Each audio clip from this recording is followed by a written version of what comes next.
It's 8:16. We're a couple of weeks into the new year, and a lot of us have made resolutions to be better with our money, even try to make more money.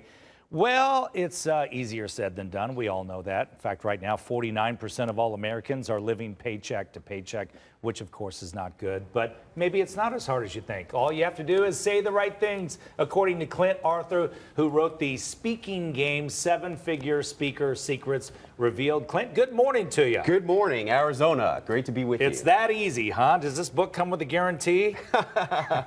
It is easy if you play the game. Now, I earn 7 figures a year just by talking, and I wrote down all my secrets in this book, and it's all about helping people make more money every time they talk. Okay, I have not seen the book, so I haven't read it, but reading articles about this and it sounds like you're just telling people to basically be more decisive about what they want. Is that part of it? A lot of it is your mindset, and that's what we're going to talk about this morning. But in the book, it also talks about how to say things in a way where people pay more attention and are more interested in what you say. All right.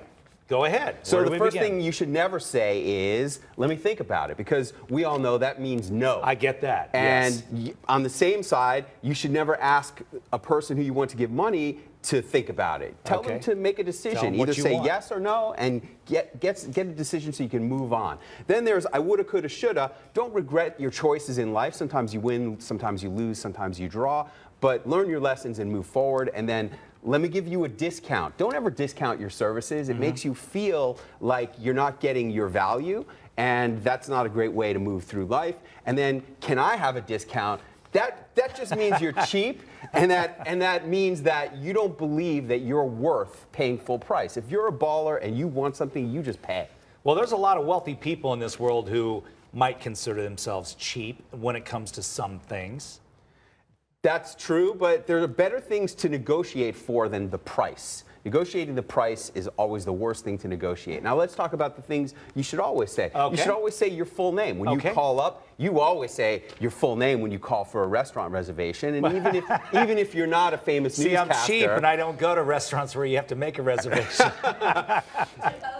Exactly. I just stand in line like everybody else. Then there's give me the money.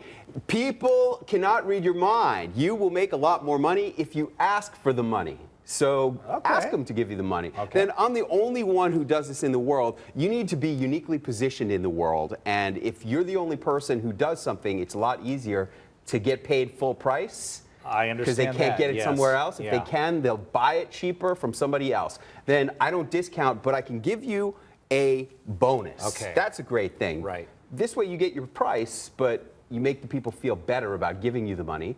And then I'm very grateful. Now, Martin Luther King Day is coming up, and he was the greatest speaker of all time. And he talked about his dreams, and I had a dream. I wanted to get out from behind the wheel of driving a taxi. And I drove a taxi for 6 years, and there I was on December 31st, 1999, on the Millennium, driving a cab. And my fraternity brothers from the Wharton Business School were making millions of bucks, and I was driving a cab. I tell you what, I am so grateful to be where I am right now in my life. And if you talk about how grateful you are, it'll make it easier for people to want to give you money too. Well, good for you. You went to Wharton and you were driving a cab? I pursued the Hollywood dream for 13 years. And that was the bad side of the Hollywood dream. I see that. The side they don't talk about, but I talk about it all the time. Yeah, well, good for you. You know, a lot of people are in jobs that they see they're never going to make more money, or maybe they're under a contract or something like that.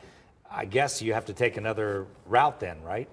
There are so many opportunities to make money today, and I'm telling you, if you figure it out and if you use the tricks in the speaking game, you'll be making a lot more money every time you talk, and you'll talk in a way that people will be more interested and more engaged in what you're saying. And that's the first step to getting people to give you money, is to have them pay attention to you. All right, I like that. Well, Clint, thank you so much. The Speaking Game is the book. You can get it, and you're going to make more money because people are buying this book. That's true, too. Yeah, okay, all right. Let's send it over to Olivia. She deserves the money, doesn't she? Yeah. She already makes the lion's share, but she deserves more. If he gave the book away for free, then we wouldn't be believing in his value, right? I'm paying full price for that book.